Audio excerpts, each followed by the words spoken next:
Welcome. Hi, my name is 𝗠𝗃𝗵𝗏. I'm your host for today. As a journalist, I really love technology, and I'm really honored to be here today. In an ideal world, I would be surrounded by 17 startups, but yeah, in reality, for reasons we all know, they're watching all from home. So welcome, everybody. What's our plan for this afternoon, the coming 75 minutes? Well, let me explain you. 6 months ago, MediaMotorEurope, a consortium of 7 European partners, united to create one of the first mentor and coaching programs tailored for the media industry. A lot of startups applied, but only 17 made it until the end. They are the ones who will present themselves here for you today. And I propose to have a quick look at this.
Right, let's kick off this show. I'm happy to introduce to you Peter de Pape, who is the head of VRT Sandbox. VRT Sandbox, together with the VRT Sandbox Hub, part of this project. Peter, welcome. Good afternoon. VRT is hosting this show today and initiated this project also.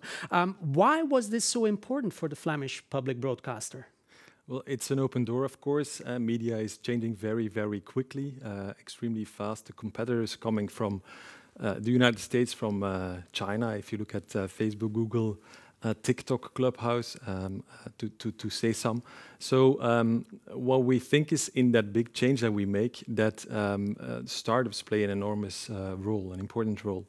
And we already work together with them in VRT Sandbox. But on top of that, we think that it's important to also help them grow and scale. And that's why we started this coaching and mentoring program. That was the piece of the puzzle that wasn't there yet. So it's there now. It's a tailor-made coaching program for media scale-ups on a European level. So that's what MediaMotorEurope is. Yeah. When exactly did it stard?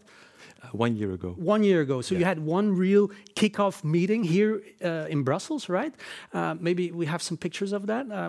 Could you comment on them? So what we see here, well, this is the team. This is these are all the startups. This is the team that the 7 parties that you were talking about. So you see that I'm not there because I was on a ski trip. That was the time that we could go on the ski trip. Yeah. But it's true. So that was the first time that the team running MediaMotorEurope was here physically. That was right before the pandemic hit. Exactly, yeah. Exactly. Mm-hmm. And so from there, we did everything virtually. So I'm really proud that we made this point and that there are a lot of startups still here and that they can present their software today to everybody that is watching. Yeah. Yeah, very curious. We'll see them later on. But VRT is also the major stakeholder in Media Invest Vlaanderen, a collaboration between VRT and PMV. This investment fund invests in media scale-ups, right, in Flanders and in Brussels. But for an outsider, tell us, it might seem a bit strange. Why is VRT doing this? Yeah, so what we saw 2 years ago is that for a lot of media scale-ups, they wanted to grow internationally. That was really difficult to find and attract money to grow, so growth money. And so that's why we decided to build a joint venture together with PMV and to come up with that investment fund so that we could guide Brussels and Flemish talentful startups to scale. And so we invested already in, for example, 𝗙 Technologies that you know, Cyborn, Cybernetic Walrus, they have some game assets that they make. So what we see there is that they are really doing it really well. And what we also wanted to show is that the market, the media market, is becoming more and more mature. So it might be interesting to also have a look as an investor at these companies, because I think it might be interesting to invest in them. Definitely, yeah. And with MediaMotorEurope, you focus on 4 topics. I quickly read them.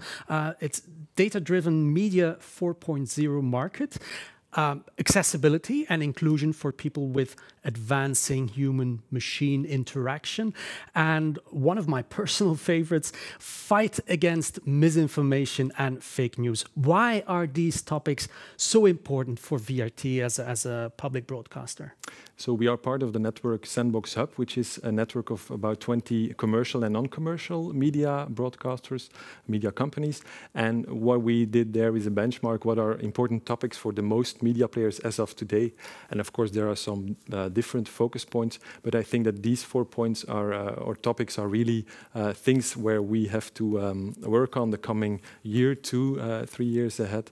So that's why we decided to come up with these 4 points. And of course, there are a lot of things that we can tackle in media, but these 4, I think, gives us also a focus in this mentorship program. Definitely, they're all important, of course. But what's your sweet spot, Peter? I think that accessibility and inclusion is important, deserves a spotlight on it. So if we're building new digital products, we try to encourage developers, UX teams, managers to have a look at that. So that's why it's in there. Yeah. Okay, thank you so much for joining us. Looking forward to the rest of the program. Thanks again, and yeah, thanks for joining us. See you next time. Thanks. Thanks. In a few moments, we have Roderick Lindner, one of the MediaMotorEurope coaches, coming up. But I won't let you wait any further. Here are the stars of our show, and there's one that Peter will really like. That's what they're all about. Let me read them, those intros. What if we could turn the world of sound and speech automatically into sign language? What if we could create an interactive digital signage advertising space? Use a video card for professional audio recordings, turn whatever we say, whatever we are singing into crazy animations, for example. And what if we could find a way, a smarter way, to crop and frame our pictures? Here comes our first batch of MediaMotorEurope graduates.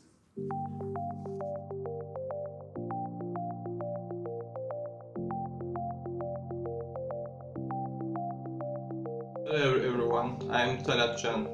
I am working as AI expert at Accessible Translation, and I am working in the fields of computer vision and natural language processing. We have seen that hearing impaired individuals have communication and access to information problems in daily life. For example, when they want to get information or service in a company, they have difficulties because there is no sign language interpreter or employees who know sign language. With the Accessible Translation, we make your company accessible for the hearing impaired individuals. Accessible Translation translates contents of websites, digital documents and videos into sign language. In addition, we are developing a two-way communication system that will instantly translate sign language to spoken language and spoken language to sign language. Our business model is very flexible. You can access whatever tool you want in Accessible Translation with monthly and annual licensing. Currently, 3 banks and 1 airline company using Accessible Translation to provide better service for their hearing impaired customers. We aim to double this number by the end of the year. We are always looking for new business opportunities, and we are more than ready to expand into the European market today.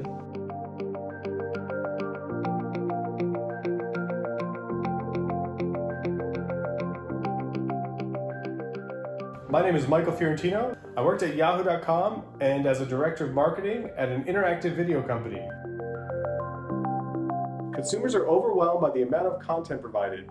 Their attention spans have changed using multiple screens at the same time. They're often not focusing on the full length of any media content piece. Also, ads are invasive and disliked by almost everyone. But the only alternative today is to pay for several premium subscription services, and that gets expensive. 𝗣𝗍𝗩's patent pending technology is designed to help users and creators by creating immersive, cross-device media experiences that fit into consumers' lives. We're partnering with content owners, ad agencies, and media platforms to transform their existing assets and combine them in new ways that inspire positive emotions, curiosity, and entertainment. Thanks to 𝗣𝗍𝗩's new media and ad format, users can seamlessly interact with everything they see, from content to advertising with links that could drive revenue and engagement. We're pioneering the way that media is exchanged with progressive data policies, new ad business models, and new revenue streams for content owners. We're currently raising pre-seed funding to build the next iteration of the streaming MVP prototype. And we have several vendors, content owners, and partners lined up and waiting to go. This dynamic multimedia technology is the future, and you have an opportunity to get involved today. If you want to learn more, invest, or join as a partner, let's get in touch.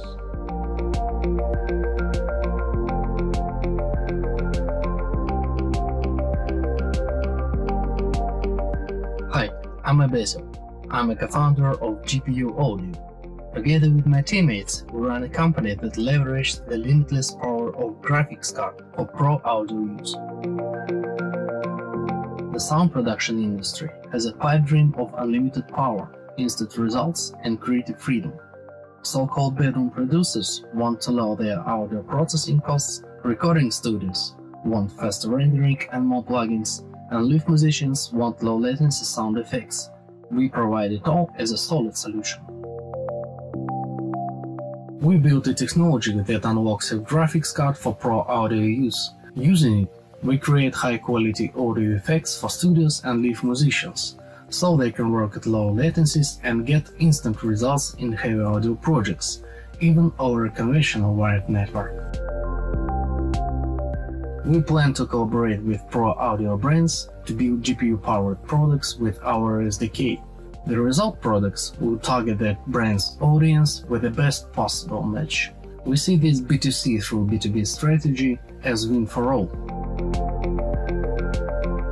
We are looking for partnerships and investments to acquire a share of $1 billion market niche and reshape the pro audio industry together.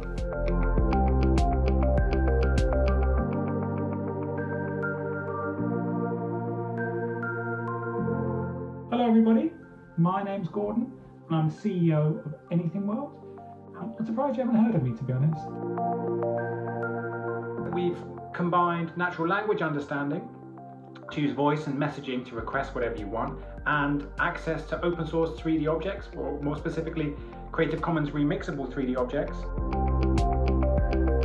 Opportunities here are huge if you think of the scale that we can achieve with what we've got as well, because we're essentially a deep tech platform with machine learning at its core, understanding any random 3D model you could request.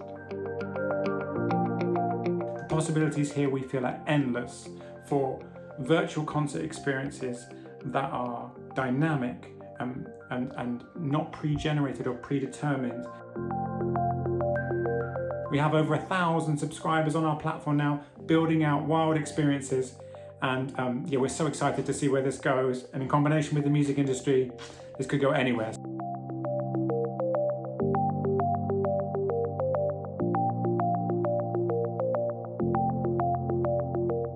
Hi, my name is Marina. I'm the CEO and co-founder of Framerite. My background is in business and photography, and visual culture is close to my heart. Making pictures look good requires putting a lot of effort into them, but most of the times you still end up with headless portraits or with some other mess. There's no effective way to match your images with the requirements of your channels. With Framerite, your image assets become fluid by injecting special metadata into the original file itself. When the image is published, the data is used to show it correctly. There is no way to gain this level of control without FrameRite. FrameRite combines human touch with our own AI and creates a seamless augmented workflow that can be integrated with any system and every touch point. Our SaaS model also provides APIs for more complex pipelines. No matter big or small, publisher or agency, FrameRite fits everywhere. Let's see how we can get you in control of your image assets and always know what you publish.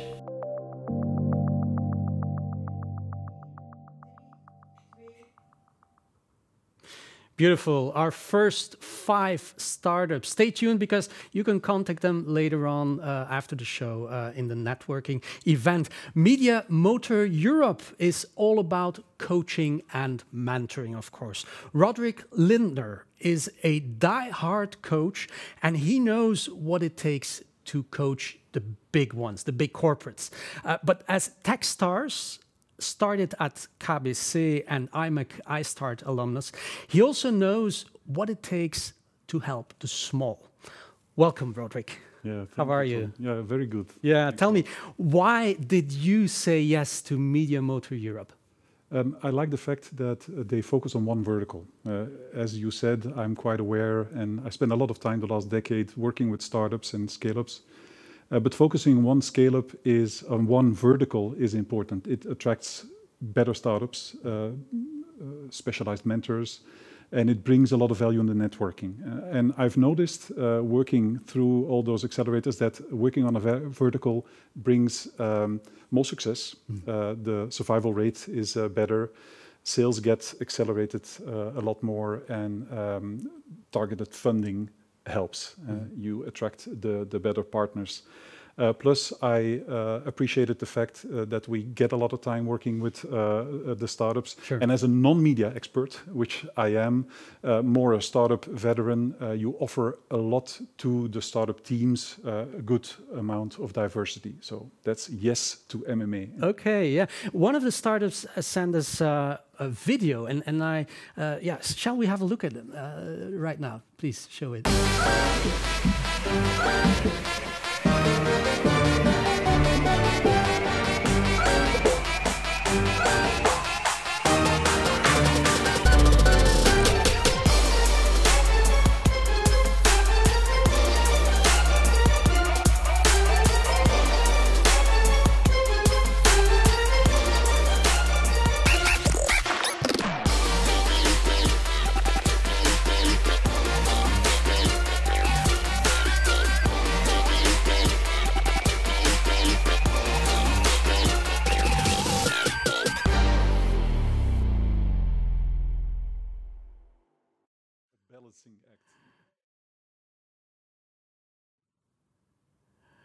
Oh my God. Balancing act. Yeah, the balancing act. We might laugh with what we just saw, but you know how it feels, right? You had your own ventures. Yeah. What do you think when you see this? Is this the life of a startup? Yes, it is. Yes, it is. And I can acknowledge I've been there, done that for 5 projects. And building a startup or scale-up, if you're very ambitious, from the start is a constant, and sorry for my English, shitstorm. You have to build a product, build a team, look for funding constantly, take care of your existing investors, looking for new investors, build a brand, a reputation, all at the same time. Yeah.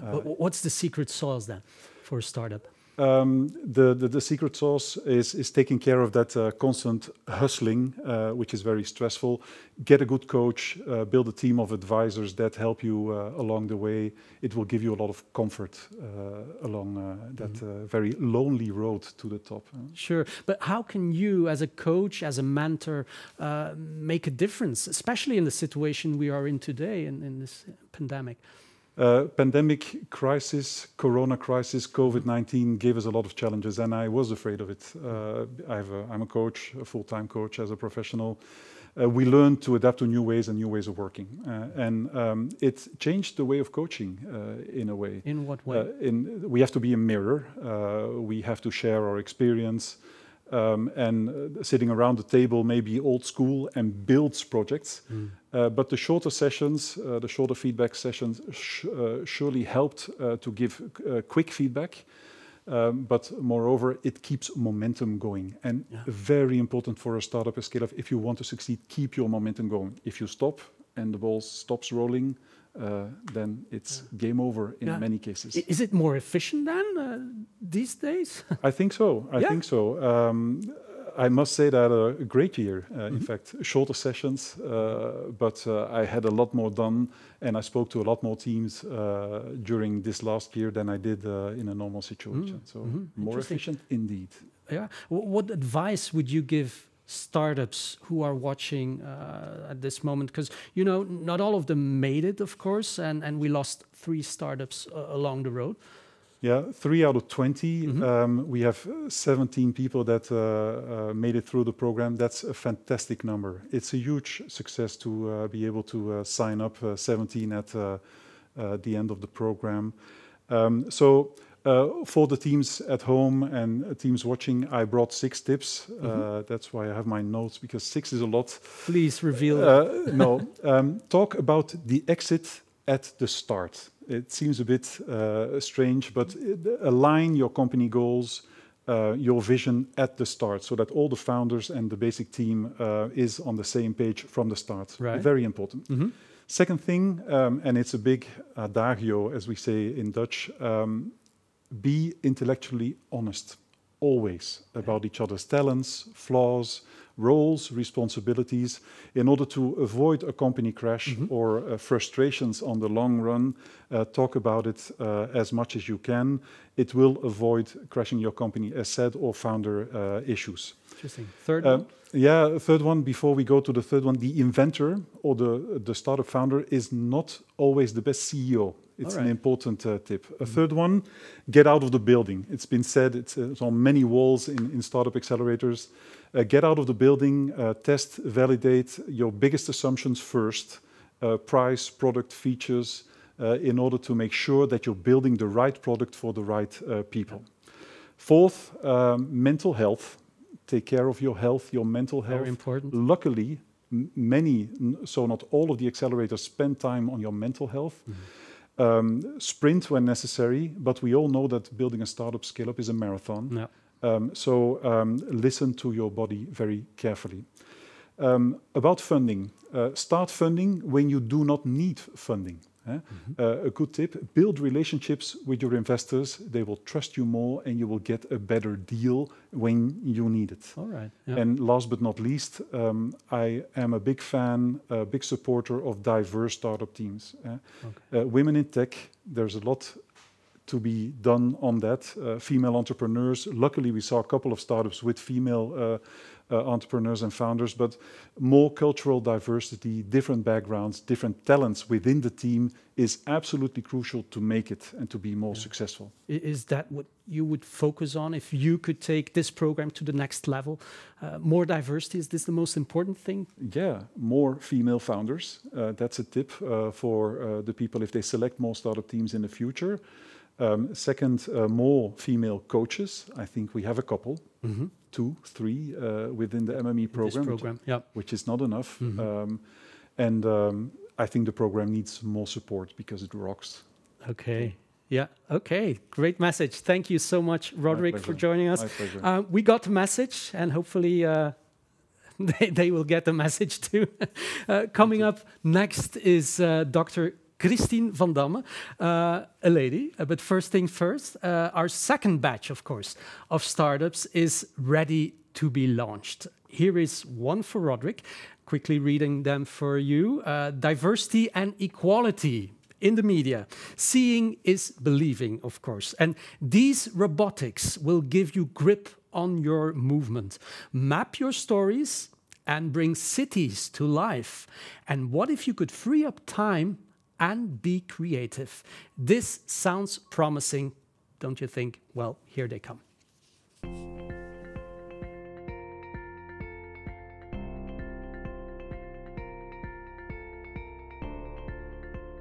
Hi, I am Maike Arendt, Managing Director of Ceratime. I have been managing director for 2 other companies in Germany before, making business in digital advertising technologies. In my previous career, I have gained a lot of experience in data, developing customer targeting products and media analysis, working for a big TV broadcaster. Media companies such as TV channels, film studios, radio stations, and so on, they see the need to show diverse content in our times. But there's no solution so far to get this information fast and easy. So, the media companies need to spend a lot of effort and time manually analyzing their content about diversity and equality. At 𝗟𝗏𝗍, we have created a software based on artificial intelligence. We can analyze and show different diversity measures such as gender representation, age, and portrayal in our dashboard. By this, we can get faster and more precise results than manual work could ever do. There is no other company in Europe offering this service. Clients can subscribe to our diversity dashboard and regularly get insights or use the dashboard themselves. It is a monthly fee they have to pay based on the amount of files and data we analyze. Clients can order as well larger projects and more detailed reports from us, where we add more of our consulting competences and even provide workshops about diversity and equality in the media business. Feel free to contact us with any ideas and questions you may have.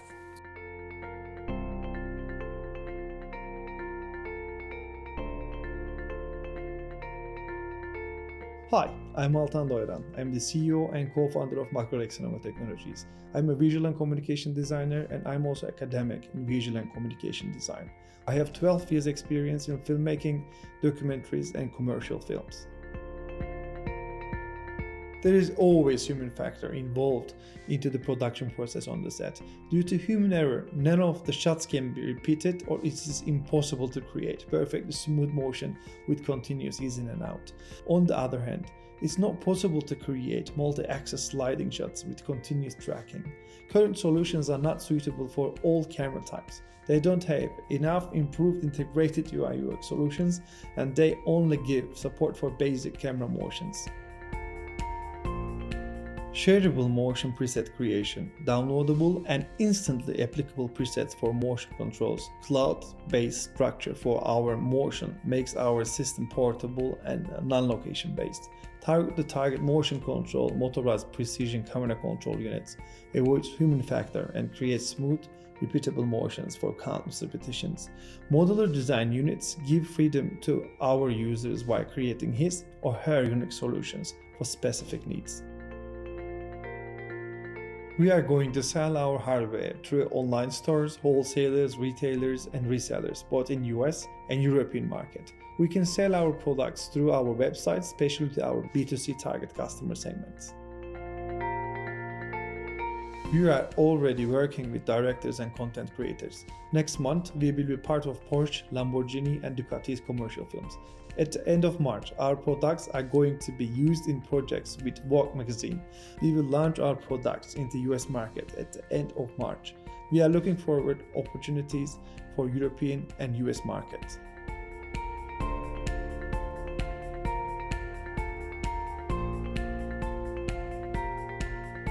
Hello, my name is Fergal Nealon, CEO and founder of StoryTracks. Research shows us that 2 out of 3 customers would rather buy from authentic brands than their competitors. Authenticity has become a marketing buzzword, and real immersive human content is getting lost in the noise of today's digital world. We create gamified experiences for products and places using combinations of geolocated content, treasure hunts, and cutting-edge augmented reality. We bring these stories to life in the most immersive means possible. What sets us apart is our content management system. We allow clients' customers to tell their stories and pin them directly to the map on our platform. And this creates a unique two-way conversation between the client and their customer. We have multiple recurring revenue streams. Licensing fees to create, host, and distribute content on our platform.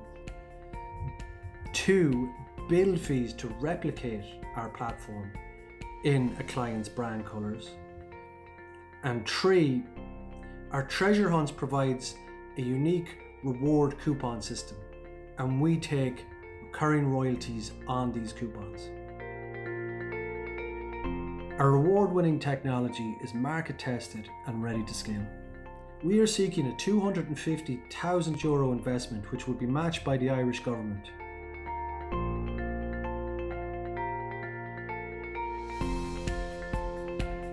Hi, my name is Maarten and I'm from Limecraft. We help our customers streamlining their workflow, automating their production process, and emancipating hundreds of thousands of hours of manual work.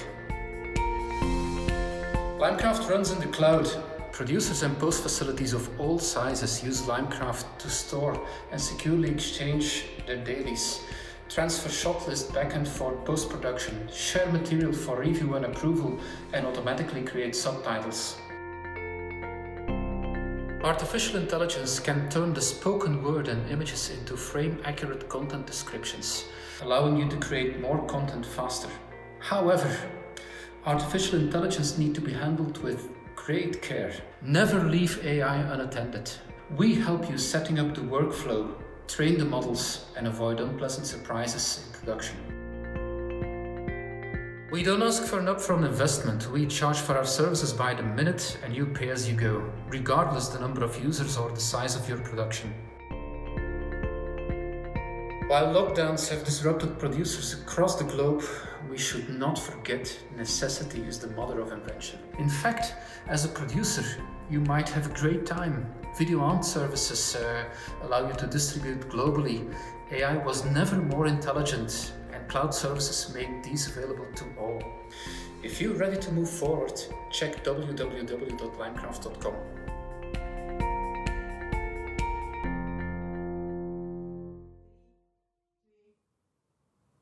Beautiful, our 5 new startups. Now, as a journalist, fighting against disinformation and fake news is part of my daily work. And a few years ago, I got the honor to be selected by Stanford University to study, to research the impact of AI in our newsroom and how to use it in the fight against disinformation. So I'm a real believer when it comes to the benefits of using deep tech. And I'm not alone today. I have a partner in crime for you waiting.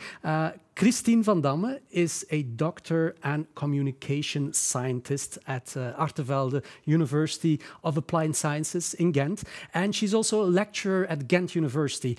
She finalized her dissertation about the importance of contextual data when it comes to the use of news. Hi, Christine, nice to meet welcome, you. welcome. Thank We you. share the same passion, right? Yes, News, indeed. right? You call yourself a mixed method evangelist. What do you mean by that? Yes, well, I'm a communication scientist, so that's Right. a social scientist. So what I do is I study people in their social environment. Sure. And I'm really lucky because today people not only have a physical environment, but also an online environment, which also provides a lot of data that I can right. study. So, but I really believe that those two reinforce each other. So I can measure what people do, capture their media use, for example, see how often they open news apps, if they open the link via Facebook, for example. But then I can also talk to people and make sense of these data by really talking with them, observing them, getting to understand what it means, what they do. And so I really think that combining those two, so mixing the methods, as we call it, is an added value for research. Is that what you are working on right now? Yes, yes. Yeah. So that's what I'm trying to set up. So I have been studying, set up different studies before using the data and talking to people and then really discovering methodologies that are able to combine the two to make sense of data. Right, okay. Yeah. With something you call news DNA, you're researching the use of AI and make sure that the news is diverse enough, right? Yes. We also have a startup focusing on this. It shows that this topic is really, really important these days. Why was it a must for you also? Yeah. Well, mostly a lot of algorithms are being used today by news producers to make news tailored to a specific person, meaning what we call news personalization. So it takes into account what you find relevant, and based on your interests, for example, or what you read before, you will get specific recommendations. Sure. Now, this might actually result in a tunnel vision, resulting that, well, it kind of reduces the offer. So what you see in your news feed might not be the whole news package. Yep. So what we wanted to do is actually use the same technology to provide you a diverse news offer. Okay. So we will see what might interested you, or things that you like, and then offer what we call personalized diversity. So based on your profile, maybe also suggest, well, for example, we see that you like basketball in Antwerp. Maybe you could also read something about soccer in Antwerp, or maybe politics in Antwerp, because you have an intrinsic motivation to read about Antwerp, and so therefore it guides you to maybe read a bit more diverse, but still tailored on who you are. Interesting, yeah. Would you say that this means that your research is only focusing or interesting for non-commercial use, or not? Yeah, well, most news media themselves do think that is the case, because, for example, a public broadcaster is obliged to serve diverse news. So that's part of, for example, the government regulations that they should apply. Yeah. But then I do think that commercial news media also will benefit, because news users, they seek relevant news, and relevant news goes beyond what is interesting for you, maybe, or in line with what you've read before. Relevant news goes broader than that. So therefore, I'm really convinced that in time, commercial parties as well will consider this personalized diversity as a mean to make a difference compared to others, for example. Yeah, wow. And another topic is fake news, of course. It's scary to see what's already possible today. Maybe let's have a look at some examples of AI, what it can already do today, shall we? Yeah.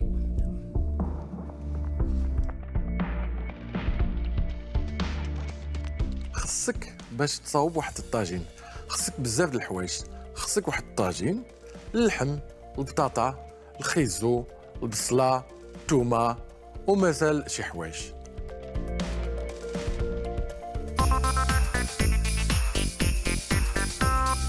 Whether you're Christian, Muslim or Jew, happy holidays. Any old dance that you like to do, happy holidays.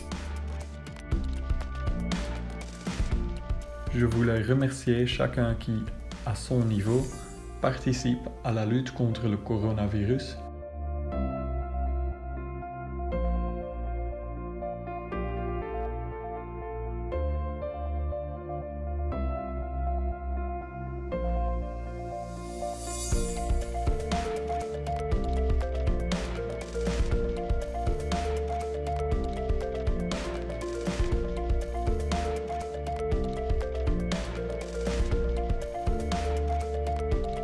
But in that moment when I'm with that client, especially with that type of party. Really?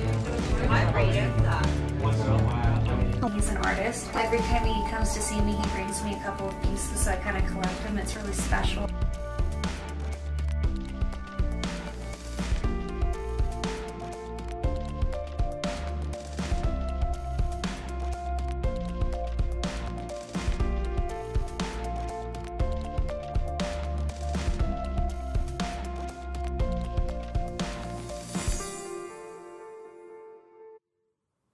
Yeah, a lot of examples, interesting examples of what we call deep fakes, a topic that I've been working on also. What do you think, Christine, when you see this? Only a few examples, but you could say like transparency and detecting and predicting fake news will be so important, right? Yes, like before you use the word, it's really scary what people does, but I also think it's truly, truly fascinating. And like the examples that we saw now are mostly gimmicks. And I really think it is really interesting. And then people are using, I don't know, developing news this way, no, media online that way. But then, of course, we can also, the same technology for creating it can also be used for detecting, for example. So that's something that maybe remains a bit understudied so far in journalism. Like how can we use algorithms for the good? Because mostly algorithms are seen as a threat. And of course, we should be aware of different threats or maybe dangers that are combined with. But then I really believe in a kind of symbiosis that, for example, algorithms might also be used by journalists to detect fake news, for example. The same goes let's for hope it happens very soon. But with these synthetic media, they can take it even a step further, right? Automated news production, maybe. So can you tell me, honestly, Christine, will I lose my job in a few years? I can tell you with a hand on my heart, no, you will not lose your job. Why but not? of course, you might have to change your job. Today, some news has already been produced by bots, but that news has, it's very strict, it's very niche news. For example, in the Netherlands, there has been automated news production on election, for example. So it's very specific. It is numbers on a specific area. Sports Same results. goes for sports results, exactly. Which is also an added value because now lower competition that usually is not covered by journalists can be covered as well because it can be done by automated. Yeah, it frees up time. Yes, exactly. Yeah. And maybe in time, I can see it happen that all free news might be written by bots, for example, and then when it comes to the added value, like the human labor that has been done by journalists will be behind a paywall, for example. So that will be a way that we can cover up or find a symbiosis between what is free and made by journalists, by robots, combined with what is done by journalists. We see this already happening with some large press agencies like AP. They're freeing up time, and then the real journalist can dig deeper. That's of course the desired ideal that we will strive to, that indeed like the repetition of the job will be taken over by AIs, and then when it really comes to diving into getting to know the story, for example, finding a story will not happen, or making a story will not happen by an AI. It might suggest something like, for example, what already happens in the Washington Post is we notice that you only quote males. Maybe it's time to quote a female, for example. So that is something that already happens today, and that might grow in the future. I'm quite convinced it will. Fascinating future. Yes. What advice would you give to our startups, Christine? Yeah, maybe to get back to what I started first, like really talk to your people. Talk to the people that you are making your innovation for. So that might be the end user, but also, in my case, journalists, or as a startup we had before, like the ones that are using the cameras. Talk with them, get to know in the whole innovation process, what are the benefits of your innovation, maybe the triggers as well. Maybe it's not compliant with the CMS systems that are being used, and it might be such a small detail, and just talk to people, and it will help improve your innovation. I'm really sure of it. Okay, yeah. Time flies when you're having fun, of course. We could talk hours about these topics. Thank you so much, Christine, for giving us more context, and I hope that we will never look at news in the same way again. Okay. I hope the same. Thank you, Christine. Thank you. We have another interesting guest coming up. Peter Soetens from MediaMotorEurope will join us in a few minutes. But first, let's take a look at the following startups who took fake news at heart. This is what they are all about. We humans, we will be fighting misinformation. Take away Google page ranking and let's go fake ranking. Use machine learning to moderate your user-generated content from Ghostbusters to hate busters. Here they come, the heroes of today.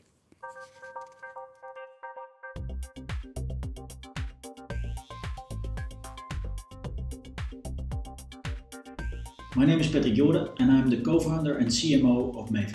After a long career at international advertising agencies in Europe, Africa and Asia, I chose to dedicate my time in the development of 𝗏𝗏, out of the conviction that we need to do something about misinformation, and we just found a way to do it. Misinformation is becoming increasingly powerful and dangerous. Look at the Capitol riots, the anti-vaccine conspiracies, and so on. Over 62% of all global citizens no longer trust traditional media. resulting in them moving to social media for their news intake, resulting in even more misinformation escalations. A vicious circle we really need to break together. Maven is bringing back the readers to the proper news sources by introducing a content rating and commenting tool that allows readers to voice their views on any article that they read on the basis of their personal reputation and expertise, while we're blocking bots and trolls. It delivers publishers real-time, actionable insights, incremental revenue, enhanced engagement, and on top, a cost saving on moderation. Publishers integrating the Maven widget will be charged only 1 cent per rating. No hidden costs, no percentages, no startup costs, no cure, no pay. For this 1 cent, they will gain valuable insights about how their readers perceive their quality of the content. They will save 50 to 75% on moderation costs. They will gain incremental revenue, and they will take back control from the big tech giants. We have a working product, successfully tested at Dataflock and Follow the Money, resulting in both of them becoming our launching clients. We're in the process of landing several new pilots. We aim to add at least 20 large news publications to our client list this year. We invite any publisher that wants to re-engage with their audience and save costs to reach out to us.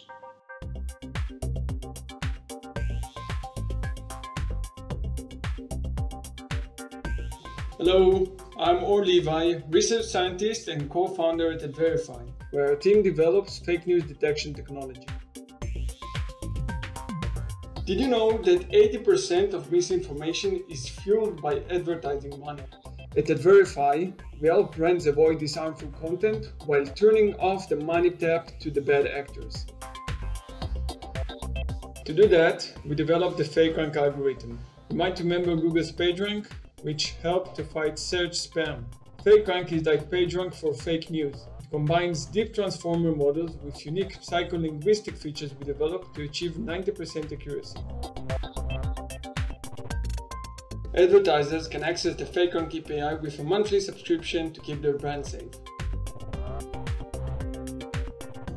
This year, we've raised initial funding from Nielsen Media with the vision to make FakeRank the industry standard of fake news measurement. And we invite you to support our mission to fight hate for profit and restore trust to online advertising.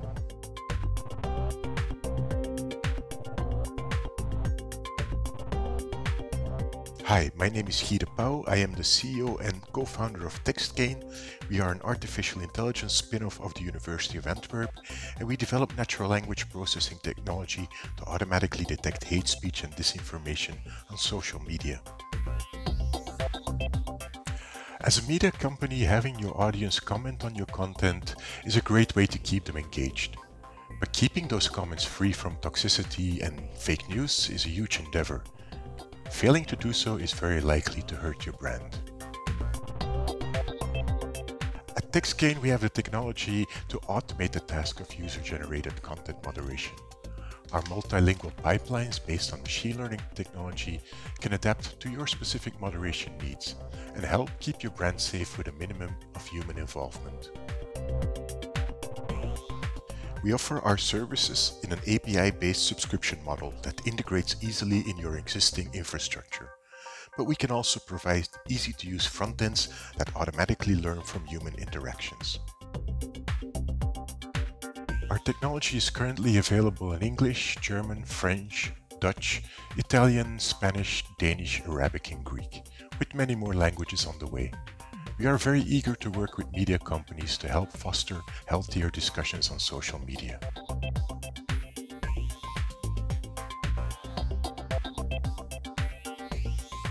Hello, I'm 𝗙𝗏𝗪, co-founder and CEO of 𝗦𝗏𝗙. For several years, our team and I have been building custom machine learning solutions for numerous successful businesses across the world. Media and social businesses today find themselves in the midst of a hate speech crisis. Two major problems arise for them. First, many users feel threatened and unsafe to use their platforms.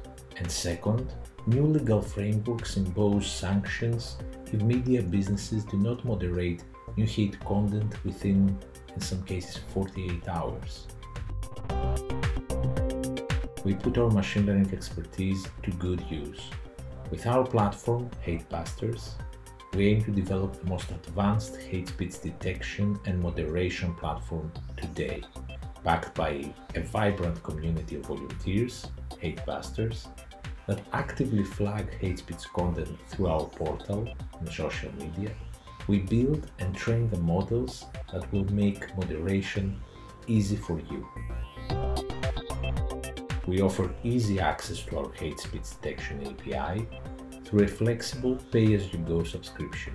An advanced subscription plan provides you with a complete cloud-based moderation app. Now, we are extending our solution for your media or social business content, for you to invest on your user safety and legal compliance. Contact us today to start moderating your own textual streams from day one.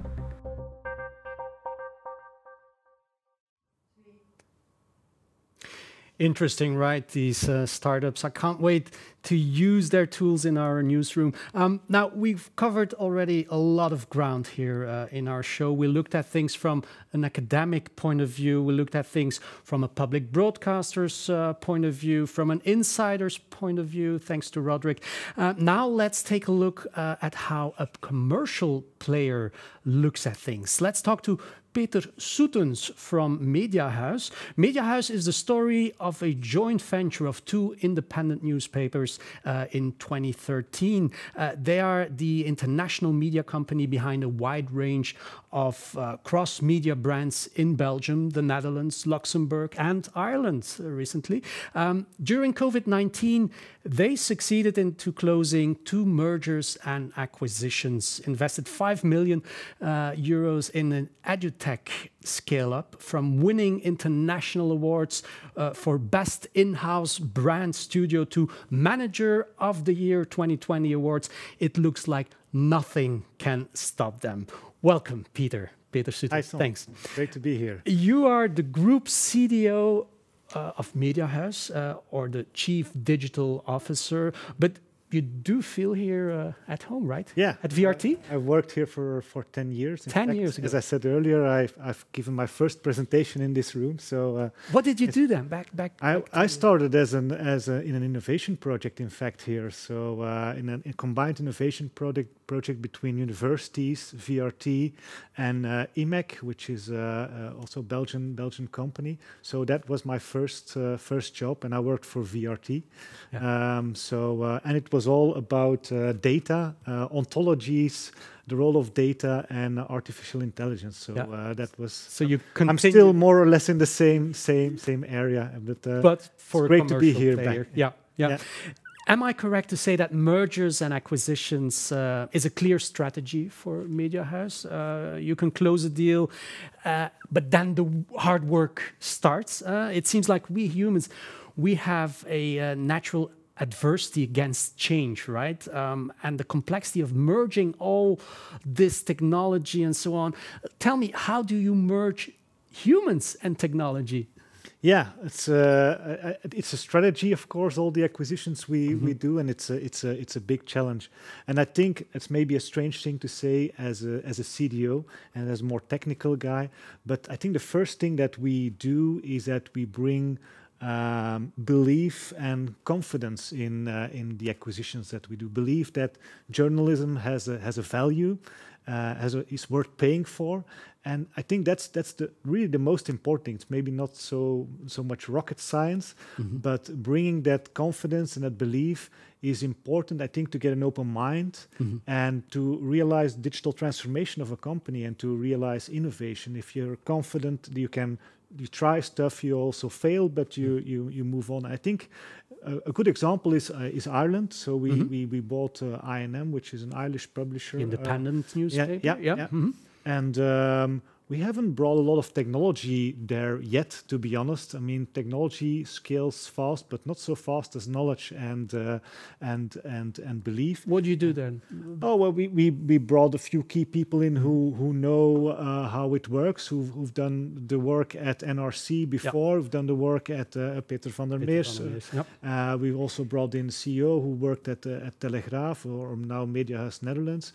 And just that belief, bring that in, now got them from 0 subscriptions to 31,000 subscriptions in 10 months' time. So I think that's the first thing that we do, is bring that belief and confidence.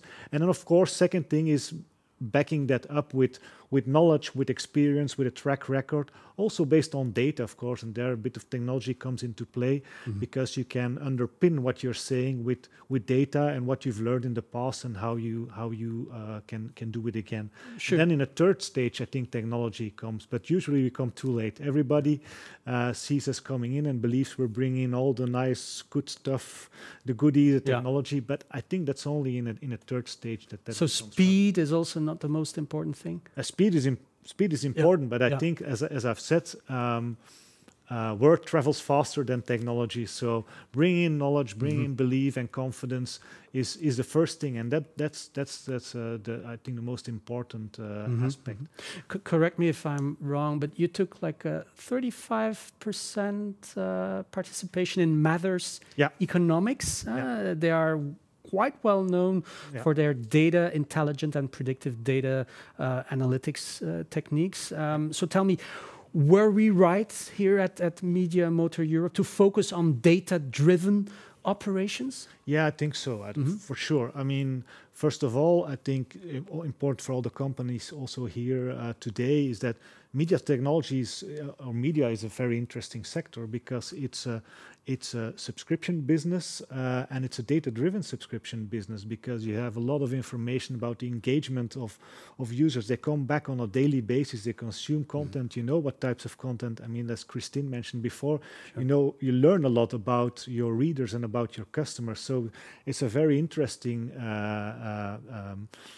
business, and that's also why we invest in a company like Matter too.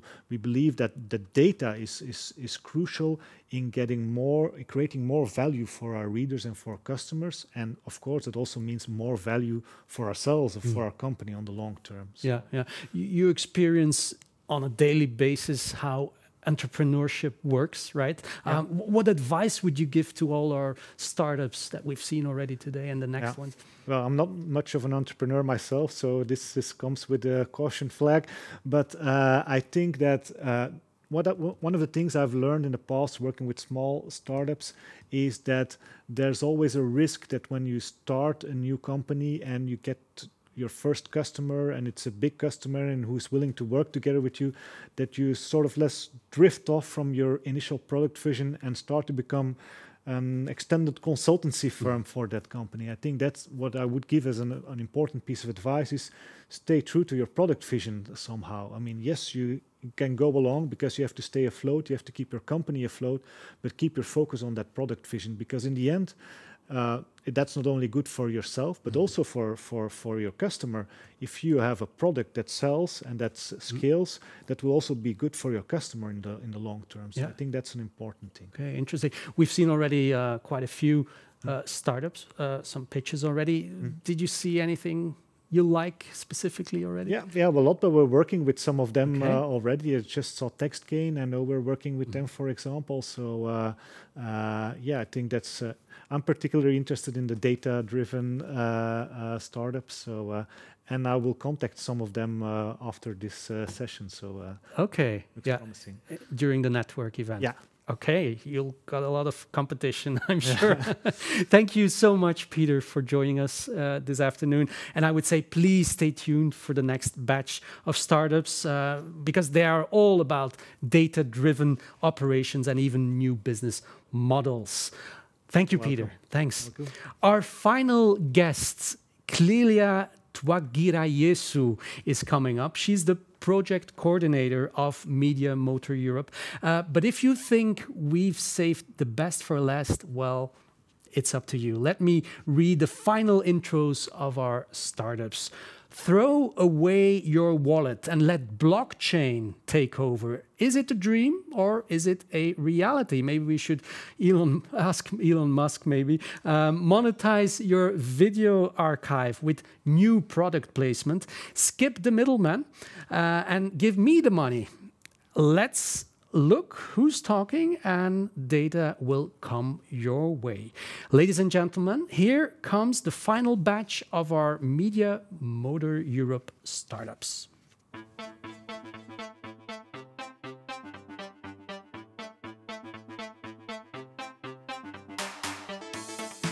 I'm Tim Dirksens, co-founder and CEO of Arcane. I spent the last 6 years evangelizing blockchain and building scalable software solutions for business and consumers. The problem with blockchain is there's too much focus on technology. It's very difficult to implement it. With Arcane, we built a platform so that we can easily allow businesses to integrate blockchain solutions and onboard mainstream users to use it. Arcane is a blockchain technology platform. With our wallet services, we help game companies or normal companies onboard traditional users to use blockchain technology. As a result, our clients have onboarded more than 100,000 users to their game and have created more than $2 million in revenue. What sets us apart from our competitors is that we have a holistic solution that builds the entire software stack so that they can easily integrate blockchain within their application without the extreme learning curve. Arcane is a SaaS business model. With our wallet services, we calculate the number of monthly active users over a 30-day rolling period. We also have a marketplace service that we take a percentage of the transaction fees. This is a model that is scalable both for the clients and for Arcane. For our marketplace, we already have more than 30 registered businesses joining our services.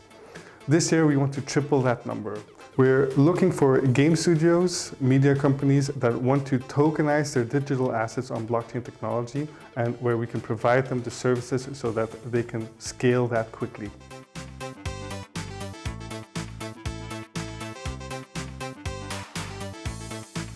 Hi, I'm Thanos Dimas, Marketing Director of 𝗙wortech. The founders, Nikos Georgalakis and Andreas Georgiou, have more than 30 years experience in one of the biggest Greek TV stations in which the new idea was born. One of the biggest problems we face in media industry is the return on investment of TV and web ads. Usually viewers found ads annoying and disturbing, so they get distracted or skip them. 𝗙work solution, AI processing for semantic description and object recognition, enables non-annoying brand awareness by virtual product placement of any footage on linear TV or OTT. Through an annual subscription, our application is tailor-made to content owners, media providers and broadcasters.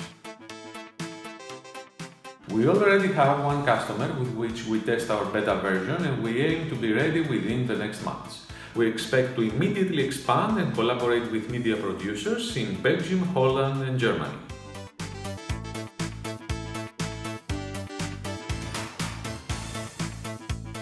Hi, my name is Adriana. I'm a co-founder of 𝗙𝗏𝗏. 𝗙𝗏𝗏 is a self-hosted advertising platform which allows publishers and advertisers for the first time to manage campaigns and collect data on-premise. This enables a more transparent, cost-effective and privacy-focused advertising. Today's advertising ecosystem has grown increasingly complex, opaque and inefficient. It can take over 20 different platforms to serve a single online ad. Now that translates into 20 different commissions. So much so that less than 30 cents of every advertising dollar actually make it to the publisher. This intermediation also creates huge data discrepancies, leaving advertisers unable to evaluate advertising effectiveness. Now, instead of relying on 20 different platforms to serve ads and collect data, publishers and advertisers install the 𝗙𝗏𝗏 platform on-premise, locally, and they have complete control over their campaigns and ownership of their own data. No third-party platform, not even 𝗙𝗏𝗏, can manipulate or interfere with that data. This means accurate, real-time reporting, 25 times cost reduction, and 10 times faster ad serving. We charge a single, transparent commission visible in the reports. Not only that, but now, for the first time, both transacting parties can compare daily records of how much they've spent on commissions and how much has gone towards media buying. We launched in late 2019, and since then we've seen publishers double their earnings. Advertisers have served hundreds of millions of ads on the platform. We have a 100% retention rate. We're now expanding globally with premium publishers and reputable brands joining the platform. If you're one of them, we'd love to talk to you.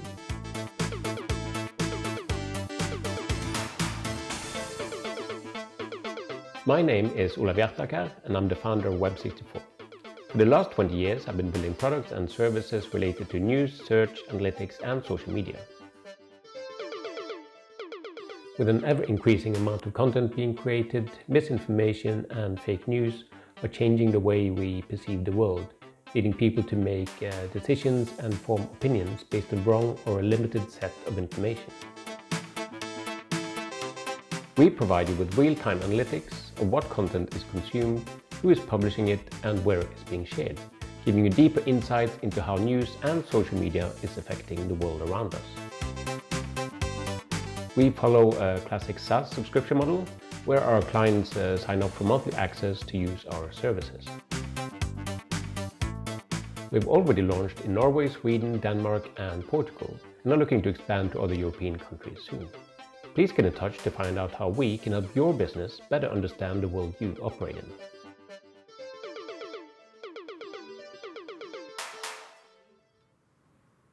Hi, Clelia. Hello, hello. How are you? I'm good, thank you. Yeah, how do you feel? I mean, looking back at all these 17 startups, you feel sad? I feel proud mostly. I feel proud mostly, and I'm happy that they made it. Most of them made it. You know, I feel a bit like a teacher that started in September. We started coaching them in September with a full class at the Big Bang workshop. They were very enthusiastic about learning, and they were very curious. And now it's all ending. We got closer together. Yeah. We got to know each other more personally. And I feel like there were some students that were more like asking questions all the time and very curious, and other more laid back. But they were all very, very good students, I would say. Yeah, just a tiny little bit sad to see them going. Of course, we're staying in touch. We're staying in touch. Yeah, I can imagine it's not an easy task, right? Not only coaching and mentoring startups in the media, but also, yeah, building a program that made sense from the ground up. That's what you did, right? You're a true pioneer, you could say. Well, it's truly a team effort together with the other hubs, Media City Bergen, Sofia Knowledge City, Termin Business Incubator, and also the VRT. We really worked hard on the coaching, on establishing workshops, on the matchmaking with the startups, but also we had other partners such as Fast Track that helped us connect the startups with investors. We had F-Success that helped with the open call and the communication, and also ATC built a platform where startups could get in touch with each other. Yeah. So it's really a team effort. Yeah. What was the hardest part? I think the hardest part, and the thing that we were really not prepared for was for the pandemic and everything going online, not being able to see each other physically. So everything happened online, but still because of that, we were able to make it happen, and to coach the startups and to be actually very present and see them actually really regularly. So yeah. We've seen the results. It's amazing, right? But this is just the beginning. The second batch of startups has just started their program. They will graduate in June, I believe. In June.